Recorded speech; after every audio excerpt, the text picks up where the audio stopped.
Prophet said, لا تقوم الساعة حتى تزول الجبال عن أماكنها. The end of time won't come until you see mountains removed from their places. When I was in Mecca, there's mountains have been removed from Mecca. Quwa'iqu'an, one of the mountains that's known as the Ahad al-Akhshabain. When the angels came to the Prophet ﷺ and they asked him if he wanted to see the mountains that they would يطبقهما على Quraysh.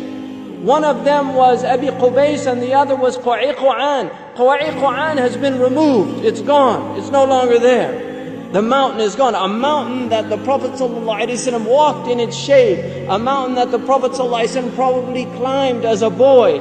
This mountain is now removed. Then the Prophet ﷺ said, لا تقوم الساعة حتى تزول الجبال عن أماكنها. These are signs for people to reflect. The Prophet I was on the Arabian Peninsula with my family, walking on the beach, and I came upon people in a public beach having sexual intercourse. In a public beach on the Arabian Peninsula. I'm not making this up. This is the level of fasad that is happening on our planet. The Prophet ﷺ said, لا تقوم الساعة حتى يتهارج الناس تهارج الحمير. That the end of time won't come until people are like animals openly. He said, sallallahu alayhi wasallam, that one of the signs of the end of time is civilized people would walk with their thighs exposed in the marketplaces. بادية الأفخاذ في الأسواق. People, pens, he said, would be everywhere. He said that people, out of their love of the world, you would get two-income families. That people would be two-income families. That he said a woman will out حرصا على الدنيا تعين زوجها على التجارة. Out of love for this world, she'll work like her husband to earn livelihood, neglecting the children. Some people are forced to do that. And there's no blame on that. But there's people that just out of love of dunya, they will abandon their children and go out. These are the things that are happening around us.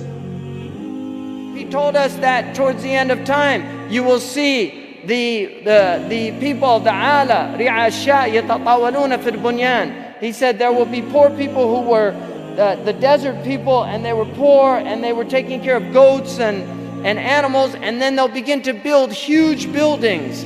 These are signs before your very eyes. We're seeing signs of our Prophet ﷺ. He told us that you will see the buildings of Mecca reach the mountaintops. The buildings of Mecca will reach the mountaintops.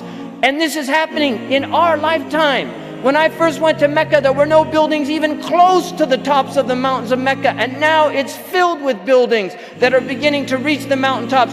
I was on one of the tallest mountains in Mecca, and you can see the clock tower now surpasses the mountains. The Prophet ﷺ said in a hadith, he said, إِذَا رَأَيْتُم مَكَّةَ بُعِجَتْ كَظَائِمًا. If you see Mecca, if you see its mountains with holes pierced through them, this is what it means. بُعِجَتْ كَظَائِمًا وَيَتَسَاوَى بُنْيَانُهَا رُؤُوسَ جِبَالِهَا. And you see the buildings reach or in a riwayah ta'lu, they will actually surpass the mountaintops. And then he said, فَقَدْ أَظَلَّتَ السَّاعَةُ. It means that the sa'a has cast its shadow. Imam As-Suyuti says in this, هِيَ عِبَارَةٌ عَنْ دُنُوَ السَّاعَةِ. It means that the hour is near, it's coming close. But if you took that literally, and in hadith tradition, in the usuli tradition, asrul kalam al-haqiqa, that if the Prophet says something, you should always interpret it literally, unless there's a reason to go to a metaphorical interpretation. Now we have the clock tower casting a shadow over the Kaaba. So the clock tower, what do they call it in Saudi Arabia? As-sa'a. لَقَدْ أَظَلَّتَ السَّاعَةُ. You could take it literally, the clock has cast its shadow over the Kaaba. Literally or metaphorically, اقتربت الساعة وانشق القمر. The hour is drawing near.